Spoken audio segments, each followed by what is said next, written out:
pessoal! Bom dia, boa tarde, boa noite para todos vocês que estão nos assistindo, seja aí pela TV ou pelas nossas redes sociais. Por aqui, ó, professora Patrícia de Língua Portuguesa. E hoje vamos aprender a diferença entre esses três aqui, ó, frase, oração e período.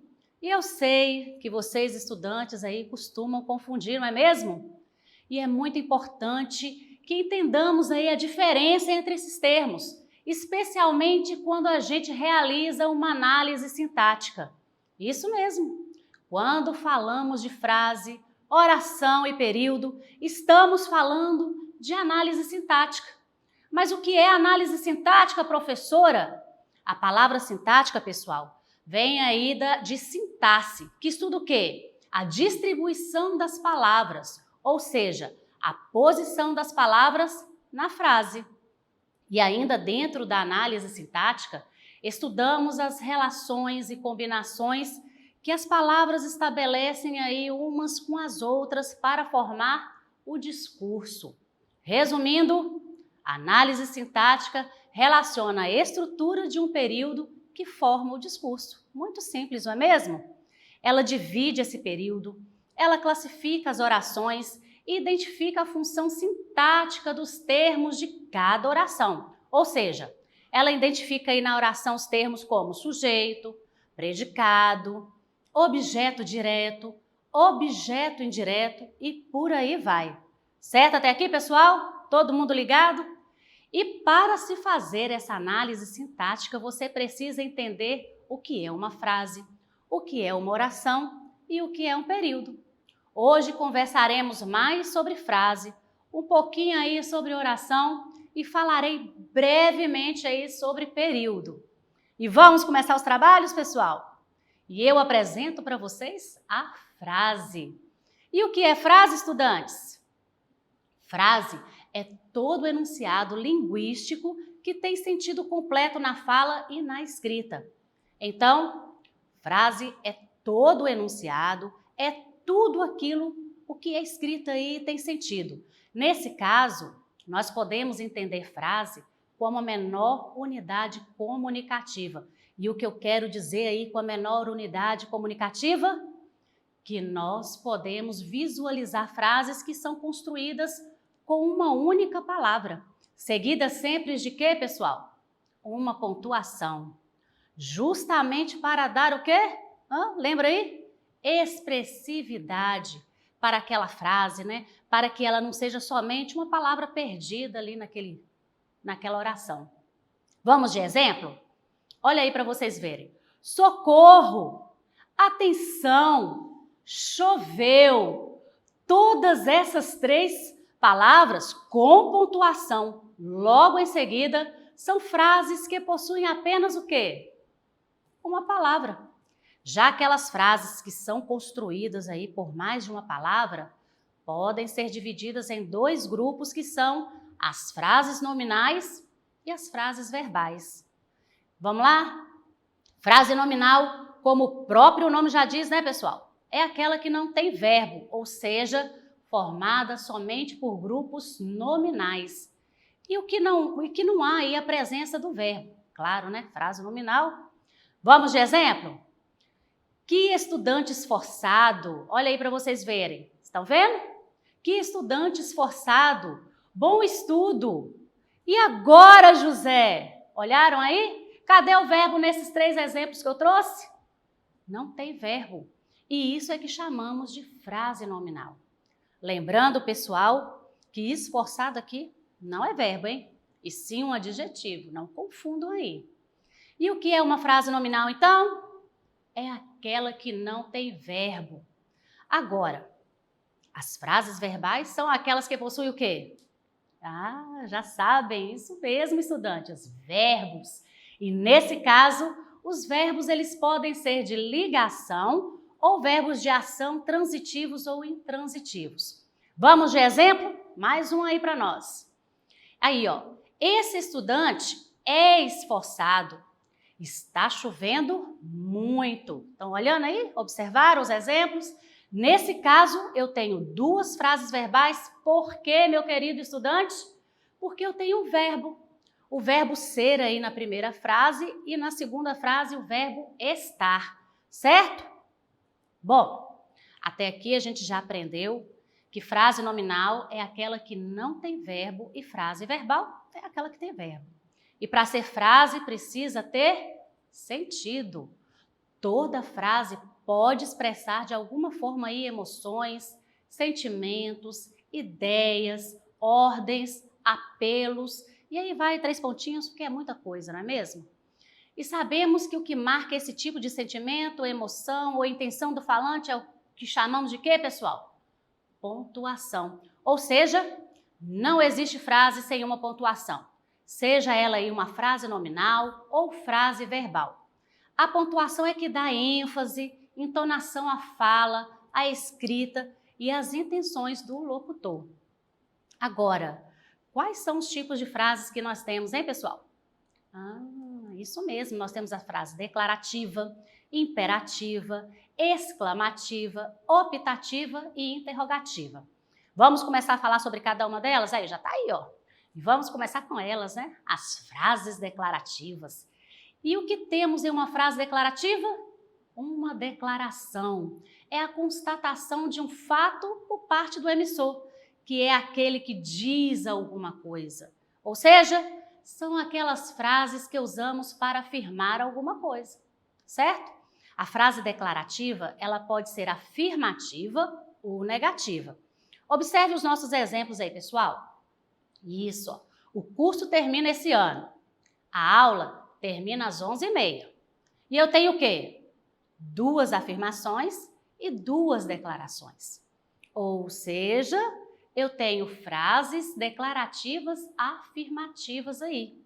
E observem que essas frases são marcadas por um ponto final, lá no finalzinho, observaram? Olha os nossos próximos exemplos. Deixa eu sair da frente aqui um pouquinho para vocês. Opa, vamos virar para cá. O curso não termina esse ano. Júlia não acordou muito bem hoje. E vocês perceberam que temos aí uma marca com a palavra não? A marcação aí do não, observaram? Que nos indica o quê?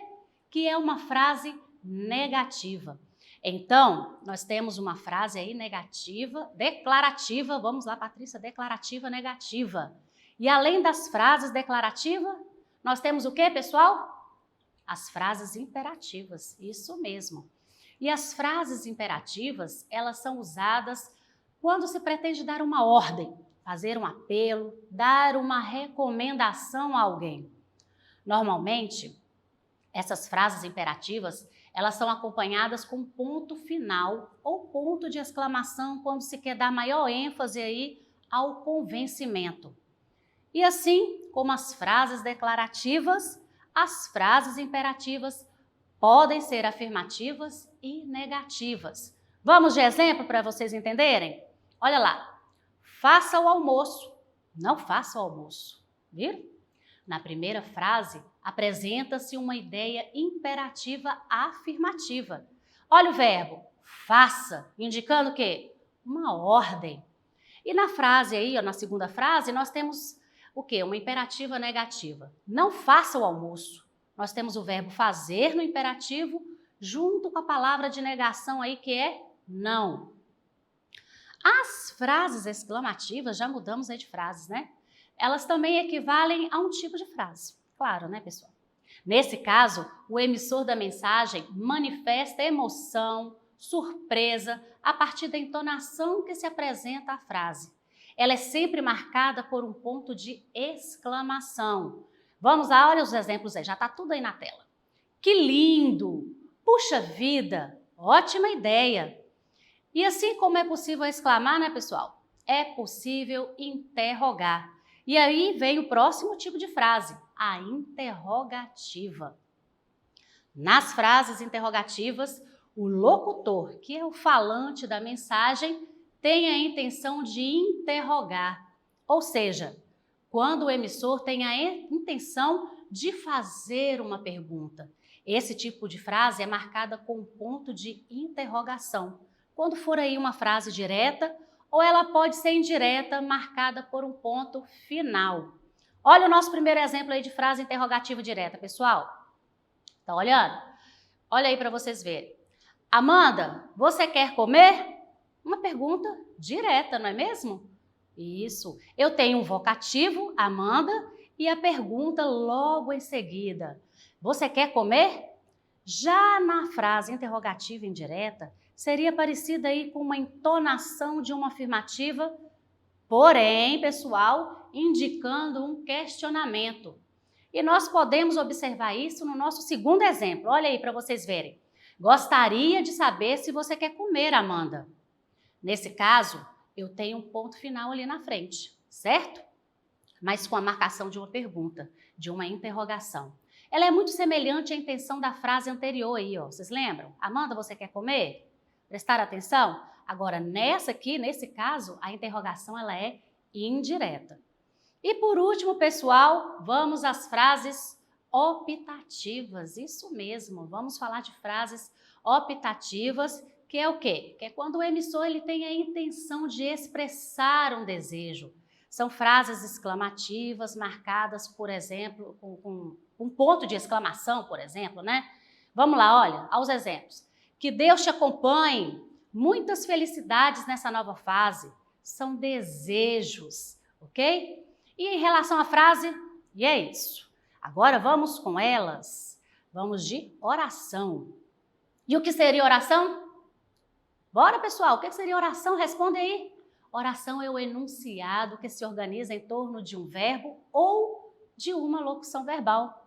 Então eu falo assim para você: eu acordo cedo todos os dias. E nessa oração, acordo é o nosso verbo. Então nós temos aí uma oração. Vixe Maria, professora do céu, tem um trem errado nesse negócio aí. Você acabou de falar que frase verbal é aquela que tem verbo, e agora você me diz que para ser oração precisa de verbo?